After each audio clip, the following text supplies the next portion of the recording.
जो यहाँ पे फिर मैंने स्टार्ट करते वक्त बोर्ड से जस्ट पहले जो पहला मॉक दिया वो ऑल इंडिया मॉक था एस का, और मैंने दिया और मेरे आते 16 नंबर। तो my plan A was drop. Okay तो मैं 10 दिन घूमने चला गया दोस्तों के साथ आराम से। केस आईपीएम नहीं कराया है। ओके हाँ, अब आदत पड़ाई है उन्होंने पढ़ने की। उस समय स्टार्ट किया मैंने 1-2 घंटा चलो करते हैं, लेकिन फिर वो जब खुद से बैठते थे या रात भर, मतलब रात में 2 बजे तक। So, hello everyone, and welcome to another episode of Topper Talks. And today we'll be talking to Dhruv Singh. He was AIR 27 in the IPMAT examination of 2022. So, today we'll be talking to him about his IPM preparation journey and what all strategies did he use during his preparation, which helped him ace the exam. So, hello Dhruv. Hello. So, can you please introduce yourself? So hello everyone. I'm Dhruv. I'm from Lucknow, Uttar Pradesh. I took PCM with economics in my +2, and I was from ISC board. Okay so यार ध्रुव, तू लखनऊ से है right? जी। सो तूने preparation कब start करी थी, जरा बता ऑडियंस को। प्रिपरेशन स्टार्टिंग तो मैंने करी थी अप्रैल में, लेकिन वो वाली प्रिपरेशन ज़्यादा दिन चल नहीं पाई। ओके सो फिर लाइक कितना टाइम लगा प्रिपरेशन करने में, दोबारा से कब स्टार्ट किया? तो पहले तो मैंने एक बार अप्रैल से अगस्त तक डेली 1-2 घंटा पढ़ा था। वो ऑनलाइन स्कूल चलता था हम लोग का, तो उसमें क्लास में ज्वाइन करके छोड़ के एस की वीडियोस देखा करता था तब। ओके और इसमें एक बार मैंने मैथ्स कर ली थी, और जब एक्चुअल जो प्रिपरेशन मेरी हुई है वो बोर्ड्स के 10-20 दिन बाद शुरू हुई है। Okay nice, that's really interesting. So as you were a fresher right, मतलब तू लाइक 12th में जब था तभी तूने एग्जाम दिया आईपीमैट का। So how did you manage your boards and IPMAT preparation at the same time? भैया मैनेज नहीं। ओके तो मैंने पहले अगस्त तक ये किया। एस का मैंने काफी, मतलब मैथ्स का पोर्शन एक बार पूरा देख लिया था। ओके और फिर मैंने बंद कर दिया, ओके क्योंकि मुझे बोर्ड्स पे फोकस करना था, क्योंकि बोर्ड्स के भी 2 सेमेस्टर थे, एक बार नवंबर में और एक बार मई में। ओके तो जब मेरा बोर्ड्स फिर एक बार निपट चुके थे, क्योंकि उस समय CUET का कॉन्सेप्ट आया नहीं था स्टार्टिंग में, सेमेस्टर वो सेशन के स्टार्टिंग में CUET नहीं था, तो यही लग रहा था कि बोर्ड्स के नंबर पे ही होगा, तो बोर्ड्स पहले संभालते हैं। तो बोर्ड संभालने के चक्कर में मेरी IPMAT प्रिपरेशन बंद हो गई। ओके सो फिर उसके बाद दोबारा कब से स्टार्ट किया? तो बोर्ड्स जब मैंने दूसरे खत्म कर लिए, तो फिर मैं उम्मीद छोड़ चुका था कि मेरा होने वाला है इस साल। तो my plan A was drop. Okay तो मैं 10 दिन घूमने चला गया दोस्तों के साथ आराम से। अब तो हो गए बोर्ड्स, अब क्या ही करना है, एंट्रेंस का नहीं होगा इस साल। तो फिर आके फिर मैं आया तो मुझे पता चला रिवीजन क्लासेस स्टार्ट हुई हैं। तो मुझे एक मौका देते हैं, इस साल हो गया तो कहीं भी चले जाएंगे। आई मीन हमेशा लाइक एक लास्ट एफर्ट, अपना फुल एफर्ट देना जरूरी होता है। So I think that you did well. So you also took science right? तो लाइक क्या मोटिवेशन था साइंस लेने का, एंड अगर साइंस लिया था तो इंजीनियरिंग एग्जाम्स या फिर जेई क्यों नहीं प्रेफर किया तुमने? भैया मैंने जेई के लिए रजिस्टर भी नहीं किया था। ओके मुझे फिजिक्स केमिस्ट्री में कोई इंटरेस्ट नहीं था, और साइंस भी मैंने खुद की मर्जी से नहीं ली थी। वो पेरेंट्स के और सोसाइटल नॉर्म्स और जो सोसाइटी फोर्स करती है, कोई भी 10th में जिसके अच्छे नंबर आ जाते हैं, वो रीजंस कल्मिनेट हुए इस डिसीजन में कि मैं साइंस लूंगा। एकदम ऐसा दिल से दर्द निकल रहा है ध्रुव के अभी।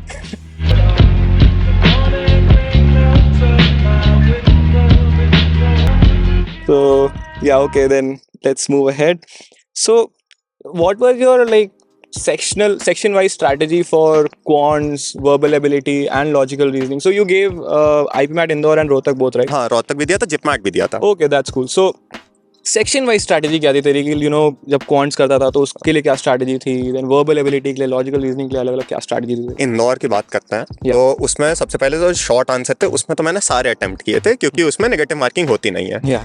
तो उसमें था कि ज़्यादा से ज़्यादा कर लो, और इसका ज़्यादा कट ऑफ भी नहीं जाता है, तो आधे भी सही हो गए तो ठीक है। MCQ में था कि मैं सबसे पहले एंड में जाता था, जो DI सेट या LR सेट जो भी आता है, उसके एक बार अगर उसमें टाइम इन्वेस्ट कर दिया तो 4-5 क्वेश्चन सीधे गुच्छे में सही होते हैं, तो 20-24 नंबर साथ में।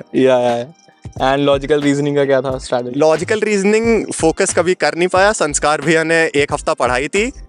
एस में रिवीजन में उन्होंने 1 हफ्ते का लॉजिकल रीजनिंग के लिए अलग से क्लासेस कराई थी। संस्कार जैन भैया पढ़ाते थे, काफ़ी अच्छा पढ़ाते थे। उन्होंने 1 हफ्ता पढ़ा, उसी में हुआ है। Thank you so much Sanskar Jain, shout out to him. Okay so what all other resource materials did you use apart from ASIPM? So you were enrolled in the full course of ASIPM, right? हाँ. So हम लोग तो जो resources थे वो तो नहीं use किए, but apart from that, what all resources did you use?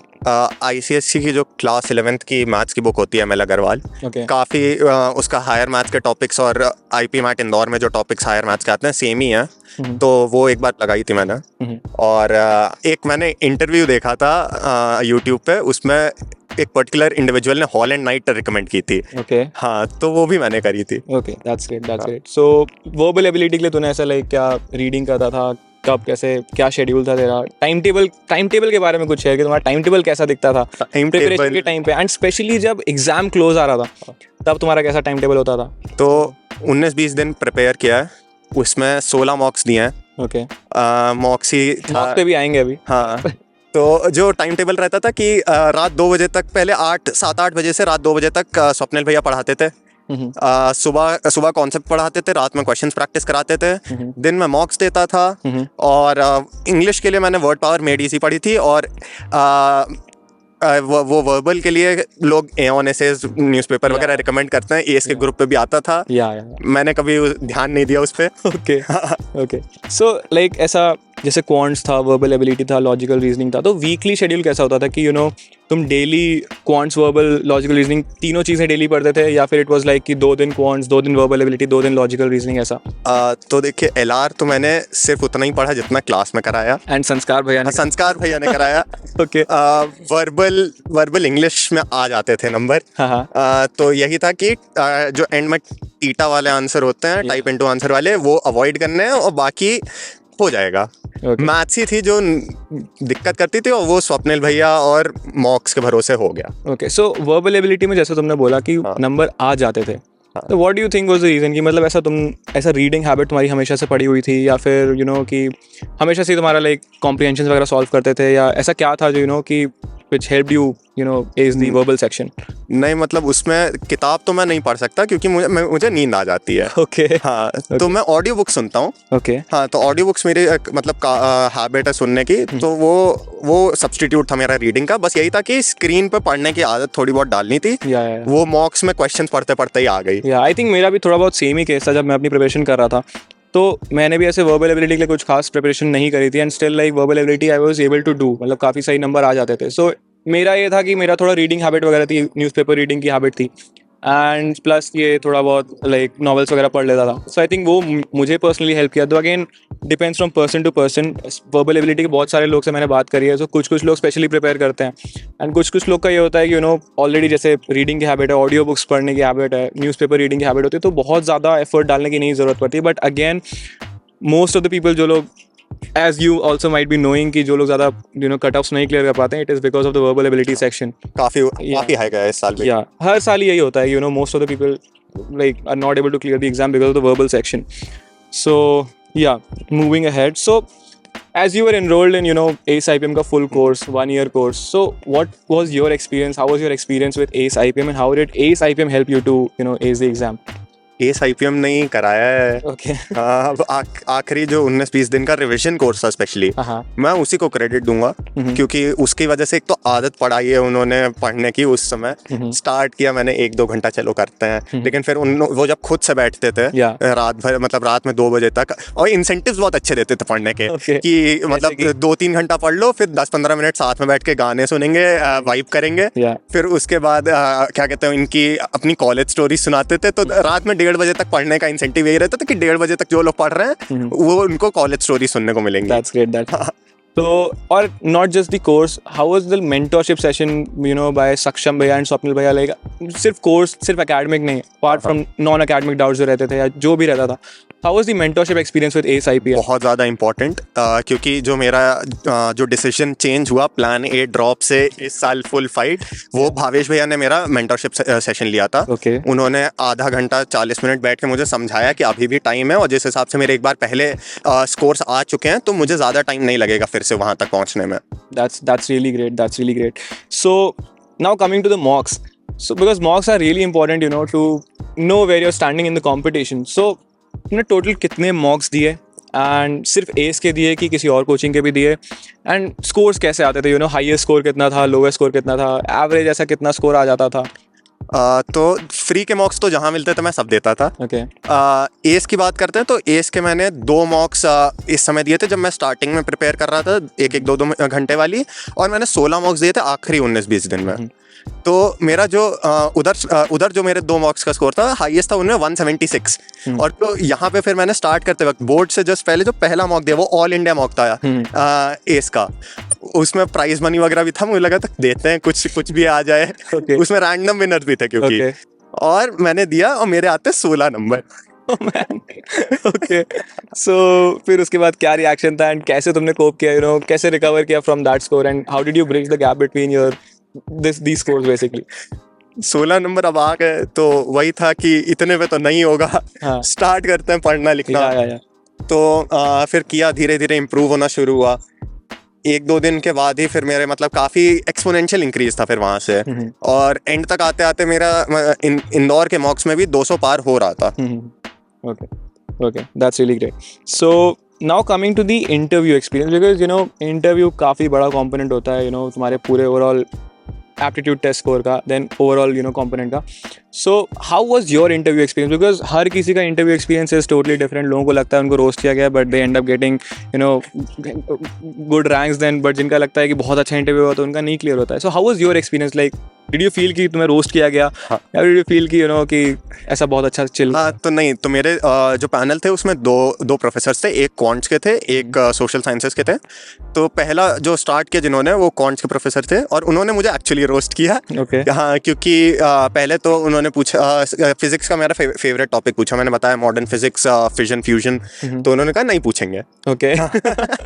Happens. हाँ, तो फिर आए वो कैपेसिटर पे, टाइप्स ऑफ कैपेसिटर पे, मैंने 2 टाइप के बताए। उन्होंने कहा तीसरा भी होता है, अब तीसरा मुझे नहीं पता। अब उस पे वो बताने लगे कि कंप्यूटर यूज कर रहे हो, कंप्यूटर सही कर रहे हो, उसमें मदरबोर्ड में ये वाला टाइप का कैपेसिटर यूज होता है। मुझे नहीं पता, मुझे फिजिक्स केमिस्ट्री में कोई इंटरेस्ट नहीं है।